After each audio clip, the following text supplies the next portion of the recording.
हरे कृष्णा, बहुत बहुत धन्यवाद।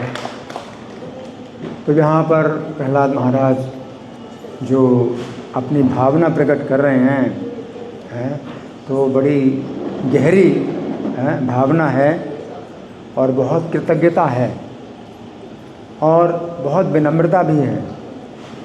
प्रहलाद महाराज इतने नीचे नहीं हैं जितना अपने को नीचा बता रहे हैं।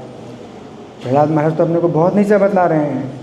वो कह रहे हैं कि मैं तो भावकूप में गिरने जा रहा था और नारद जी ने मुझे आत्मसात किया और मेरी रक्षा की है। परंतु वास्तव में प्रहलाद महाराज माता के गर्भ में होते हुए भी बहुत ऊंची स्थिति में थे। नारद जी ने जब बताया इंद्र को तो क्या बताया, तुम क्या सोचते हो कि तुम इस बच्चे को मार सकते हो? तुम सोचते हो कि ये जो है माता के गर्भ में जब तक है तब तक सुरक्षित रहेगा और जैसे जन्म लेगा तो तुम इसको मार डालोगे। तुमको पता नहीं, ये महान भक्त है और पूरे संसार की कोई शक्ति भी इसका कुछ बिगाड़ नहीं सकती। तो नारद जी तो इतना मतलब बालक की महिमा बतला रहे हैं और प्रहलाद महाराज अपनी को कितना गिरा हुआ बतला रहे हैं कि उन्होंने ही मुझे बचाया, नहीं तो मैं गर्भ के अंदर, माता के गर्भ के अंदर था और गर्भ के अंदर ही रहता और कितने बार गर्भ में जन्म लेता रहता, मरता रहता। इस भावकूप में मैं जो है पड़ा हुआ था, गिरने वाला था और नारद जी ने मुझे बचाया। तो देखिए कितनी ऊंची स्थिति प्रहलाद महाराज की, जो माता के गर्भ में थे।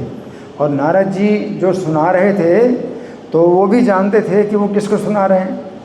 वो माता कयाधु जो है वो तो सुनती थी, नहीं सुनती थी, या सो जाती थी या अपने बच्चे की चिंता में जो है हमेशा डूबी रहती थी कि मेरे बच्चे की कैसे रक्षा हो तो माता कयाधु जो है नारद जी का प्रवचन न सुन रही थी और नारद जी उसको न सुना रहे थे। नारद जी माता कयाधु को सुना भी नहीं रहे थे, नारद जी सुना रहे थे प्रहलाद महाराज को।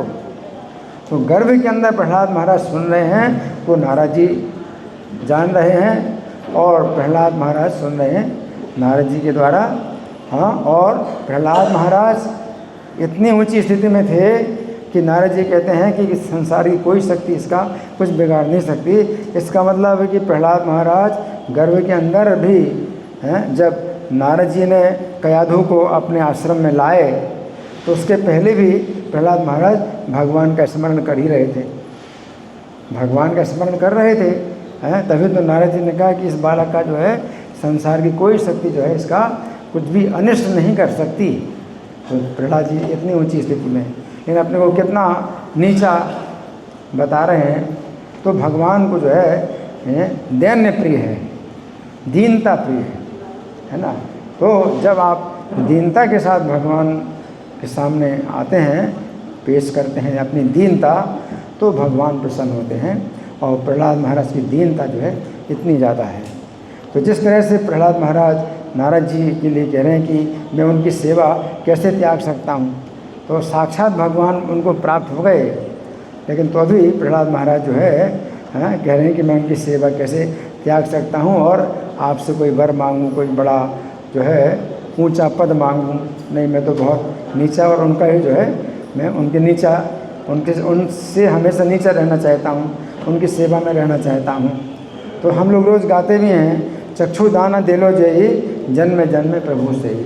तो प्रभुपाद के सामने हम लोग कैसे गाते हैं, इन्होंने हमें चक्षुदान दिया है और जन्म जन्म हम उनकी सेवा करें।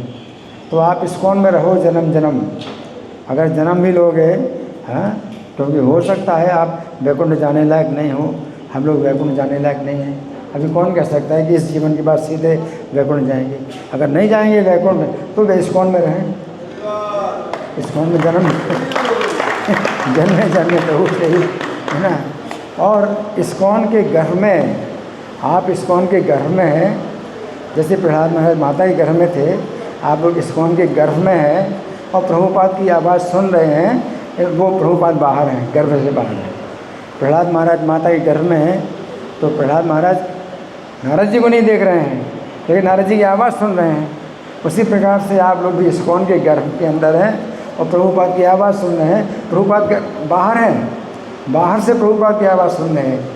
तो आप लोगों की स्थिति प्रहलाद महाराज की तरह है, और प्रहलाद महाराज माता के गर्भ में हैं, आप इस्कॉन के गर्भ में हैं, और प्रभुपाद की आवाज़ सुन रहे हैं। वो बाहर हैं, प्रभुपाद गर्भ से बाहर हैं। रोज़ आप आवाज़ सुनते हैं प्रभुपाद की। प्रभुपाद अपनी आवाज़ छोड़ गए, तो पुस्तकों में प्रभुपाद की आवाज़ आप रोज़ सुनते हैं भागवतम क्लास में। तो वैसे तो आप सुनते हैं तो वक्ता वैसे ही बोल रहे हैं, आप देख तो रहे हैं कि वास्तव में वक्ता नहीं बोल रहे, प्रभुपाद बोल रहे हैं। तो प्रभुपाद की आवाज़ निकल रही है, तो उनके मुख से प्रभुपाद बोल रहे हैं। तो आप प्रभुपाद की जो है वाणी सुन रहे हैं। तो ये संदेश मिलता है, इस्कॉन को नहीं छोड़ना, इस्कॉन को नहीं छोड़ना, क्योंकि इस्कॉन के गर्भ में रहोगे तो प्रभुपाद की आवाज़ सुनाई पड़ेगी, और इस्कॉन से बाहर निकल गए तो फिर क्या है, फिर प्रभुपाद की आवाज़ नहीं सुनाई पड़ेगी। तो प्रभुपाद से आप दूर हो गए, और फिर आप जो है गर्भ में चले गए। फिर माता के गर्भ में बार बार जन्म पुनरपि जन्म पुनरपि मरणम पुनरपि जननी जठरे शयनम। तो ये जो है मतलब चलता रहेगा, है ना। तो प्रहलाद महाराज की बहुत ऊंची स्थिति थी। नारद जी ने तो ये कहा कि इसकी जो है कोई भी जो है अनिष्ट नहीं कर सकता, ये भगवान का बहुत बड़ा भक्त है। तो व्यास जी भी जो इसी प्रकार से नारद जी का बहुत एहसान मानते हैं, कृतज्ञ हैं व्यास जी भी। व्यास जी भी अज्ञान के सागर में डूबे हुए थे। जब श्रीमद् भागवत की रचना नहीं हुई थी तो व्यास जी ने महाभारत की रचना की थी और वेदों के 4 विभाजन किए थे, परंतु बहुत चिंतित थे कि मैंने कार्य नहीं किया और मेरा कौन सा कार्य पूरा नहीं हुआ है कि मुझे शांति नहीं मिल रही है और कलयुग के जीवों का कैसे उद्धार होगा। तो व्यास जी जो है इस प्रकार से अज्ञान के सागर में डूबे थे, और नारद जी ने उनको अज्ञान के सागर से निकाला और क्या कहा, आप श्रीमद् भागवत की रचना करो तो आपको जो है शांति मिलेगी और कलयुग के जीवों का उद्धार होगा। तो व्यास जी को भी नारद जी ने थोड़ा सा ही इशारा किया, जैसे कहते हैं कि डूबते को तिनके का सहारा। तो नारद जी ने थोड़ा सा इशारा किया, व्यास जी को थोड़ा सा अपना आइडिया दिया, बाकी तो सब व्यास जी ने किया। व्यास जी ने श्रीमद् भागवत लिखा तो कोई नारद जी थोड़ी बोलते रहे और व्यास जी लिखते रहे। व्यास जी ने तो जो है सब कुछ किया, लेकिन थोड़ा सा जो सहारा नारद जी ने दिया उसके कारण ही हम लोग क्या मानते हैं, गुरु परंपरा में व्यास जी के गुरु नारद जी।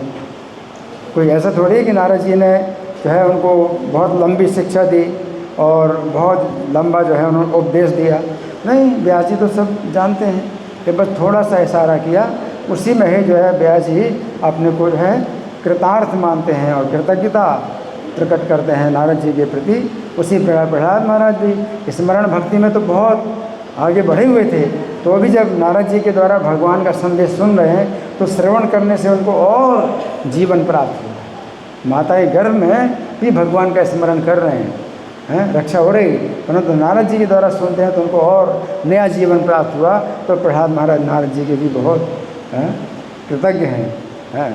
तो यहाँ पर यही मतलब संदेश मिलता है हमको कि प्रभुपाद तात्पर्य बहुत अच्छा बिंदु इसमें जो है ले रहे हैं इस श्लोक का, कि हमें जो है प्रभुपाद को नहीं भूलना है। तो हमारे जो है भक्ति चारू महाराज भी उनका भी संदेश अपने शिष्यों के लिए था।